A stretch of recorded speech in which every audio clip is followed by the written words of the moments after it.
Good morning and welcome to Truist Park. Before we get started, I'd like to recognize a few special guests that are in attendance today. Walt's family, his wife Terry, his boys Blake, Bo, and Brock, and Brody joining us virtually, Brian Snicker, and Chipper Jones. We will start with some opening remarks, followed by questions from the media, and now I'll turn things over to Alex Anthopoulos, President of Baseball Operations and General Manager. Alex? Thank you, everyone, for coming. Thank you to Walt's family, his wife Terry, and his 3 boys that are here. Obviously, this has been a long process for us to get this done. First and foremost, I want to thank our chairman, Terry McGurk, for his support throughout this whole entire process, and the entire baseball operations team. I know it took a little longer than everybody expected or wanted, but this was important for us. It was important for us to get it right. It was a rare opportunity for us to really canvass the entire game, teams, the league, talk to as many people, do as much background work as we could. And ultimately, that search came back to Walt. And I couldn't be more excited. His experience, his character, his work ethic is exactly what we want here. And we expect great things going forward, and we expect to get back to the playoffs going forward. So with that, I want to present him with his jersey and his hat. He's going to switch from 4 to 22, what he wore as a player. And I just want to congratulate Walt on the new manager of the Braves. All right. And we'll do a photo. You hat, and you hold it. We'll take photos first. You hold one side, and the other. Yeah. And then we'll, yeah.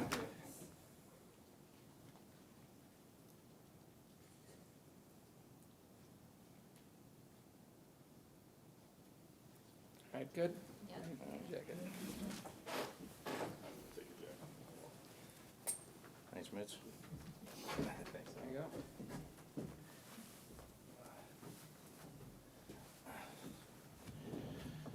Dramatic pause here for the buttons. Looks good.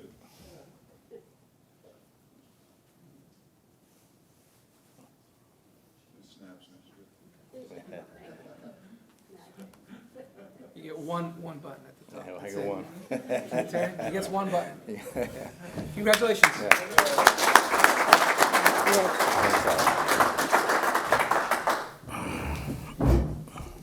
Floor is yours. Yeah. Well, yeah, like Alex said, thanks for being here.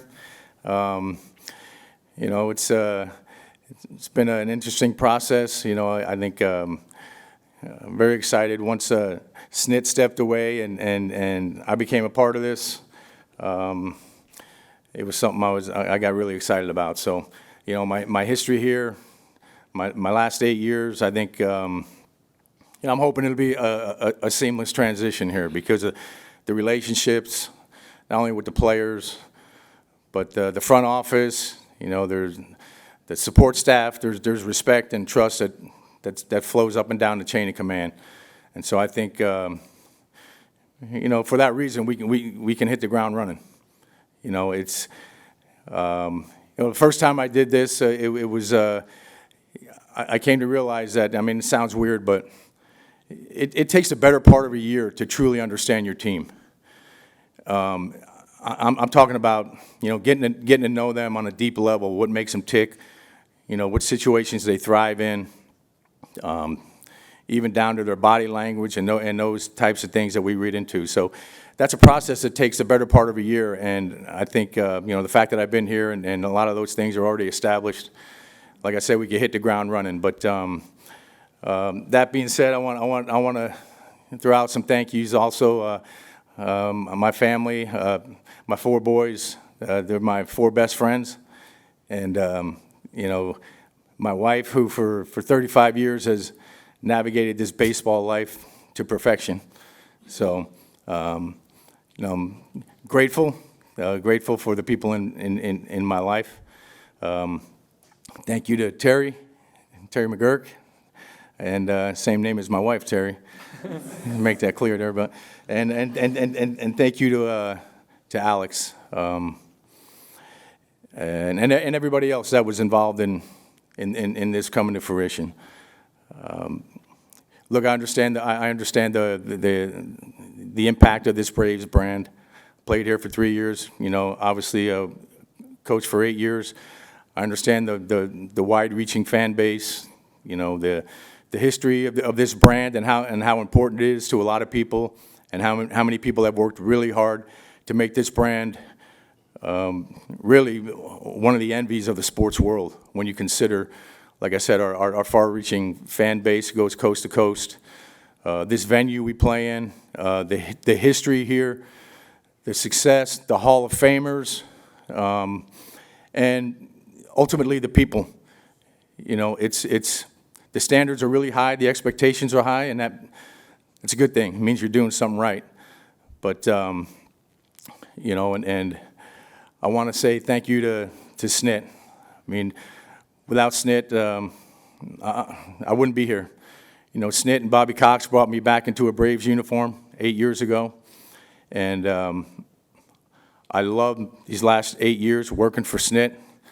I would have happily done it for another 10 years. If SNIT went another 10 years, I'd have happily done it. So, learned a lot. I've evolved, you know, from my first job in Colorado. Yeah, I've learned a lot. The game has changed. You know, I'm sure I've changed, and hopefully wiser. But, you know, and I think we need to appreciate and respect what's gone on here the last 8 years on SNIT's watch. And we need to maintain some perspective, because I believe that, you know, outside of any team called the Dodgers, every team in baseball is signing up for our last 8 years. Matter of fact, they're tearing a hole in the paper, signing up for it. So I think we need to keep that in mind and honor that, and maintain some perspective, and understand what this man in front of me has done for this organization. And it's going to be his 50th year. So with that, I guess we'll take some questions. Okay. Thank you. There are microphones on either side of the room. Mark Bowman. Walt, can you just tell us, what was your thought process over the last couple of weeks as time progressed? Were you starting to get worried they may go externally? Yeah, look, you never know, right? I mean, you try to read the tea leaves, and, you know, usually that doesn't work out too well. But, yeah, early on, I was very excited to be a part of it and to be considered a candidate. You know, obviously, as time went on, you start to, you know, things start to creep in your mind. And yeah, there were times where I thought maybe this ship has sailed. But we know, we all know Alex, how thorough he is and how stealthy he is. Likes to work under the cover of darkness. And so, you know, this process, you know, was like that at times. But yeah, I couldn't be more excited. You know, yesterday when I got that call from Alex, I mean, yeah, tough to explain. There's a lot of responsibility here, like I said, with this brand, this franchise, but I embrace it. Barrett.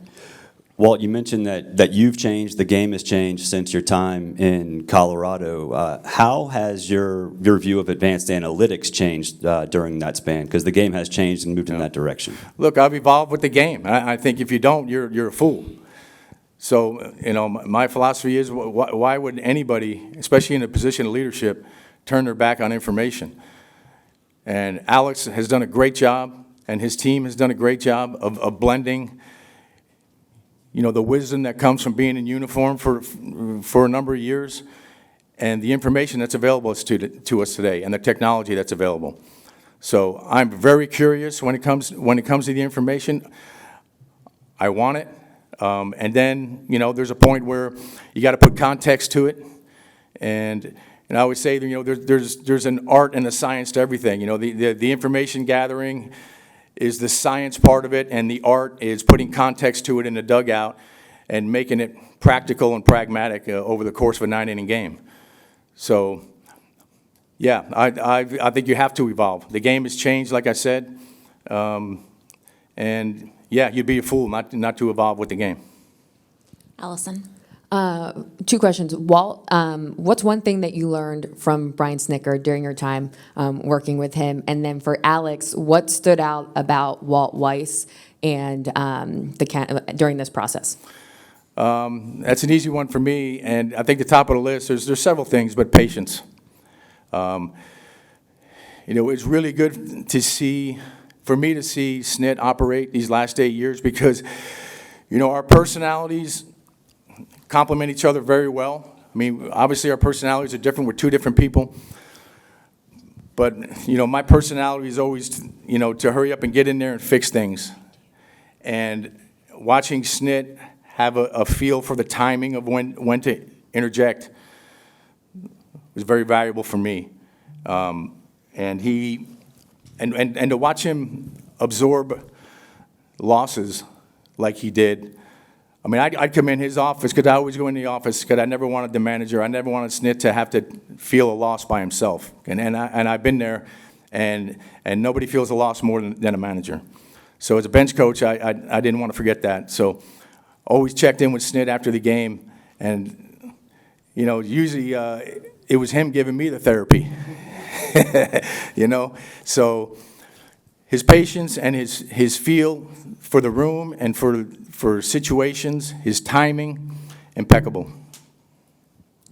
Yeah, from my standpoint, obviously I've worked with Walt for 8 years, but I've worked with him in the role of being the bench coach and never had a conversation with him. As we all know, the manager and the bench coach, the roles are totally different.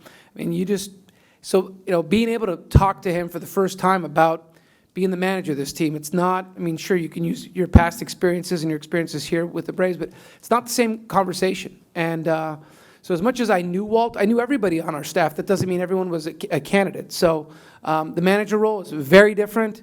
It's unique. It's incredibly challenging. And some people aren't suited for it, in my opinion. Getting a chance, even though I knew the person and the man, he had that. That doesn't mean that he would have necessarily been the best person for the job. And, so having finally had a conversation about the manager and what that entails, because we never had those discussions in 8 years here. That wasn't the role. Those are conversations that I have with SNIT.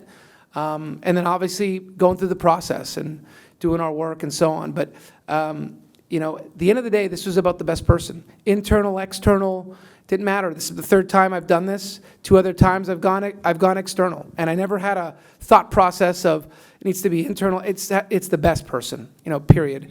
You hear different things about, well, the roster and this and that. The rosters change. You're going to change the manager at the same time. You need the right person, the right individual, no matter where they come from. And he stood out as the right man for the job. Dave? Walt, I know you said you've changed since the first time you did this in Colorado. How do you think this environment here with the Braves, you've been in it now for a long time, will help you succeed as a manager here by comparison to there, just the resources you have, how you've grown as a manager, the players you have, everything? Look, the circumstances they couldn't be more different. When I took the job in Colorado, I was out of the game for 4 years. I worked as a special assistant to the GM and the manager for 8 years, but I was gone for 4 years. I was coaching high school football. So I got pulled back into it. I got asked to do an interview, and I said, what the heck? I've never done this. I'll go through this process. It'll be a good experience for me. I ended up getting a job. So, and look, I took over. At that time, it was the season after the worst season in franchise history. Now, there's been some rougher times there recently, but at the time, it was the worst season in franchise history. So, and there was some things there, culturally that, took a lot of time and energy. Look, I love my time there. It gave me this opportunity. If I didn't do that job, I wouldn't be sitting here today. And I had great relationships there, and it really challenged me, and I'm very proud. Look, we didn't have a great record over that 4-year period. Very proud of what me and my staff did and the front office did as far as changing that culture and setting them up, to be better. So I'm proud of that. Here it's obviously very different. Think about yourselves. Where are you, now compared to 12 or 13 years ago? Hopefully you're a little bit wiser. If not, you probably need to check yourself. So, yeah, I've experienced a lot. And at a high level, I know, like I said, I know what this brand means and how important it is and how high the standards are here. And that's what's exciting. I also know that I have people that I work for, they're going to have my back. You know, I understand it's a performance-based business, and I get it. I've been in the major leagues for 35 years now in a variety of roles. So I get it. You know, it's a bottom-line business. But the winning has to be a byproduct of the relationships you establish, the trust that you have with your players. You know, when it comes to players, as it relates to coaches and managers, typically they ask themselves 3 questions. You know, does he care about me? Can I trust him? And can he make me better? And, you know, I feel like I've checked those 3 boxes already here over my last 8 years. So circumstances are completely different, and so are the expectations. But like I said, when the expectations are high, it means you're doing something well, so it's a good thing. Michael? Oh, sorry, Gabe, do you have another question? No, me. No, Gabe, go ahead. Do you have Okay, another cool. question? Walt, Terry, and your sons, you talked about their support. Could you just elaborate a little bit on just what their love and support meant to you since you made the decision to come back, especially? Yeah. Well, look, they've been in my corner every step of the way. You know, when I got back in the game, you know, that was a tough one in some ways because like I said, I was away for 4 years, and I was a dad and a husband full time. So, you know, the family gets uprooted when you get back into this game. This game is not conducive to family life. It's all consuming. So, like I said, they've been with me every step of the way. I told you my 4 boys are my 4 best friends, along with my wife. And I mean, my wife, she has superpowers in a lot of ways. When it comes to raising a family, she's special. Michael? This question's for Alex. What do you believe are the most important qualities for a manager, and why do you think that Walt meets that criteria? You know, there's so many that you need, but Walt hit on a lot of them. But you know, being able to, you're dealing with so many things when you think about it. The manager, and especially the job's evolved. Even Stitt and I have talked about this. The job has evolved over time. The game has evolved. The staffs have evolved. When you think of the responsibilities you have day in and day out, you're dealing with 26 players, 26 alpha dogs. You're dealing with an expanded front office from what it was 20 years ago. You're dealing with an expanded media contingent, both from a social standpoint and a day-to-day beat writers and so on. Then you've got the in-game component, and then you've got a staff that you've got to deal with as well. So then you have to do the job well beyond that, but you're juggling all those things, and you're spread really, really thin. And from an emotional standpoint, it amazes me that just, you see these managers in the game and Snit and so on, just to not react, to stay calm, to stay patient, to stay even keeled, to be consistent, to be the same person day in and day out. That's hard to do. A lot of people can't do it, and also can maintain the respect of the clubhouse and the players and everybody around you, and also do a good job. So the list goes on and on. It's endless. These jobs are partnerships with players, office, media staff. You're partnering across the board. We all want the same thing. We all want to win.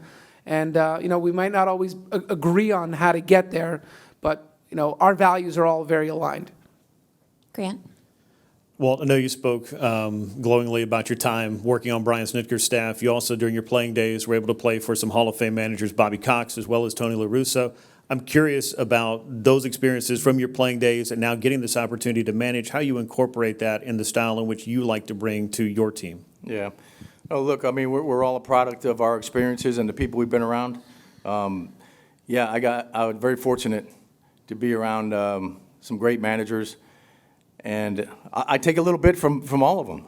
I'm going to take things I've learned from SNIT the last 8 years, as well as what I've learned from Tony La Russa, Bobby Cox, Renee Latchman, Don Baylor, Clint Hurdle. Those are all the managers I either played for or worked with.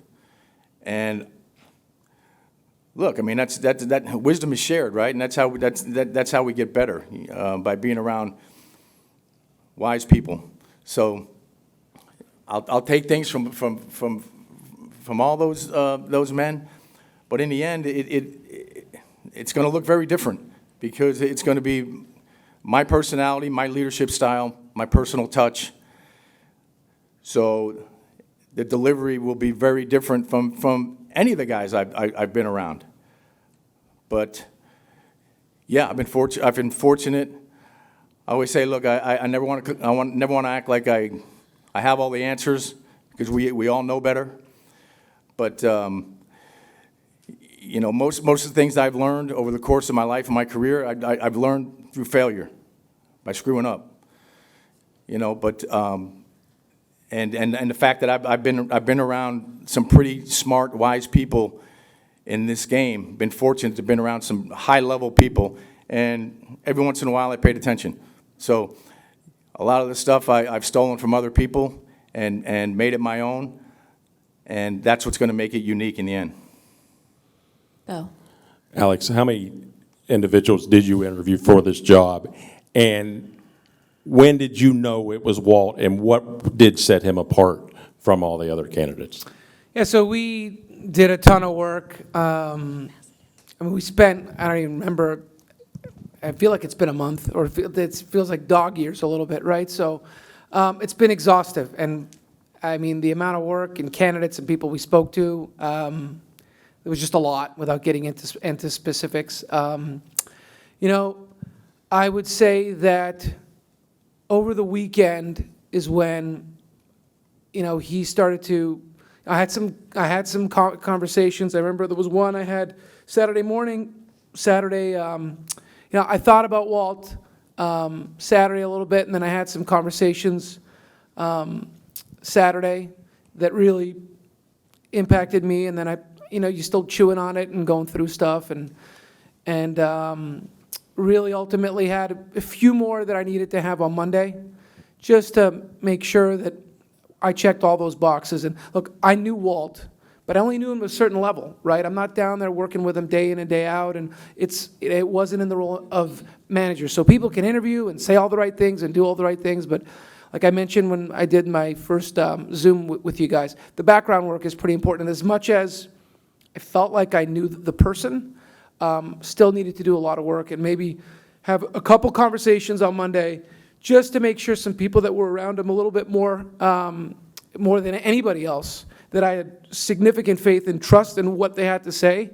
I told them I was leaning in that direction, but I wanted to make sure that, you know, there wasn't anything I missed, and they both stamped it in a lot of ways, and ultimately talked to Terry as well, that this was my choice and this is where I wanted to go, and walked him through the process and the thought process and why, and how I checked boxes and so on, and we obviously decided to go ahead. But it's a big decision, like Walt talked about. This is a big role. This is a big responsibility with where this club is, the expectation. Look, it was no fun not making the playoffs this year, and we can go through the reasons why, but you know, that's just a standard that we've set here, and that's a credit to SNIT, to Bobby Cox, to John Sherholtz, that have set the standard here. You know, you hear guys like Nick Saban, the standard is the standard, and it is.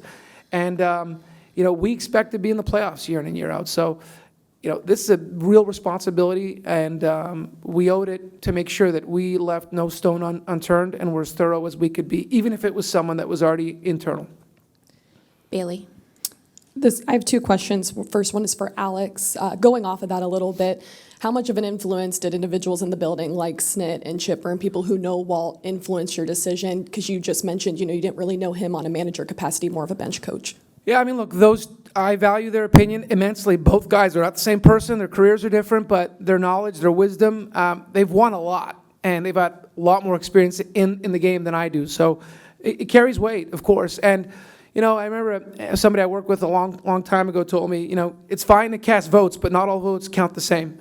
And you know, what I would tell you is when we're going through the process and talking to people, look, certain individual, I'm going to weigh their input more. I'm going to have my own as well. But there's no doubt, when we're doing our work, we canvass as many people as we can. And look, I'll talk to those guys about all kinds of things, roster, this, that, whatever. They make me better, you know, and I'm glad that they're both in the organization. The next question's for whoever wants to take a bite out of it. What have the discussions been at this point about the staff, and will Cranny and Eddie be retained on the staff? Yeah, so we, you know, this was pretty quick, and that's a conversation that we're going to continue to have. So we don't have anything to announce today, but that's part of the interview process. Everybody you talk to, you ask them, what would you do with a staff and a coaching staff? And everybody we talk to, and I asked Walt those questions when I first interviewed him as well. And this came together, you know, once the World Series was over, I knew at some point you have to make a decision, right? We needed to get going, and that's where it was Saturday. Saturday, this whole thing really started to move for me because I knew that that's Game 7, and this is starting to move. So I had a phone call I made Saturday, like I said, late morning, and then I just gave it a little bit more time and then followed up on Monday. But the staff, you know, Walt certainly has some thoughts. I do as well. Those are things that are a priority that we're going to work through the next little bit. So we don't have anything today, but that's definitely a front burner priority for us. Ken? Walt, you mentioned embracing analytics and wanting that information. Can you give me an example, hypothetically, of maybe, and it's obviously a very broad field, what is something that you value in it that you can see applying in a game? That is a broad question. Hey, broad. Yeah. Look, I mean, we can go on and on, right, about this. But like I said, it's you get the information, and then it's up to us to put context to it. And the scoreboard always has a say, so that's a factor. But we have a great team that works with Alex and works with us. And those relationships are rock solid and deep-rooted, and so there's a lot of trust there. So I value the information that I get from our team upstairs.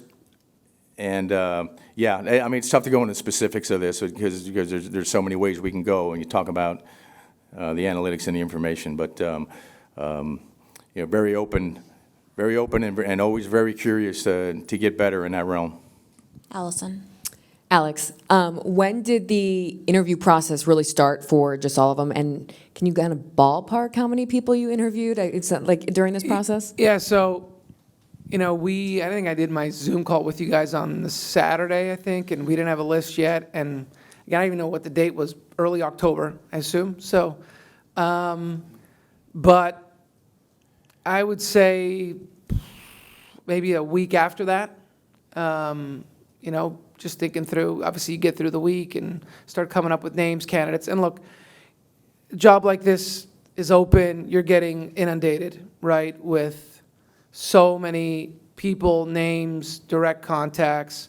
It's overwhelming in a lot of ways. But, you know, to do due process, you need to do the work on all of them. So a ton of time was spent making sure we vetted all the names, going through it and so on. Yeah, I mean, you know, respect to everybody, I wouldn't get into any specifics, but look, I would have loved to have gotten this done sooner, you know, but the one thing I knew, I even, you know, looked back at where some of the dates when other managers were hired. I saw Pat Murphy was hired November 16th, Stephen Vogt was hired November 3rd. So it felt longer because we didn't make the postseason, you know, and we had more time. And I knew that I'd been through this twice before. I didn't need to rush. As much as people wanted it to be a rush and wanted to move, I was fine. Now, I did know that once you get to the end of the World Series, free agency hits, we have option decisions to make within 5 days, there's a lot going on. And at some point, you've run the process, right? You've talked to as many people as you can. You've gone through it. You got to make a decision. So I know there's thoughts about, oh, we're waiting for candidates on certain teams and so on. You know, I know this, I was following along things in the media, but look, we we had employees asked to be interviewed when we were in the playoffs. That happens, right? You have off days, you have things like that. So you don't need, I know that was out there, but you don't need to wait till the end of the World Series to talk to people. You could talk to people throughout the playoffs. And look, Walt's been called on a few times over the past few years. He declined the opportunity to talk to clubs. So, that was his choice to make. He wanted to stay on staff with Snit and be with the Braves. But we've let other people talk during the postseason. We didn't announce it. No one knew about it. But there were many times in that 7-year playoff run where we had employees speaking to teams. Okay, anyone else? All right, thank you all very much. If everybody will stay seated so we can move the first couple rows out, and Alex and Walt, I'd appreciate it. Thank you. Thank you. All right.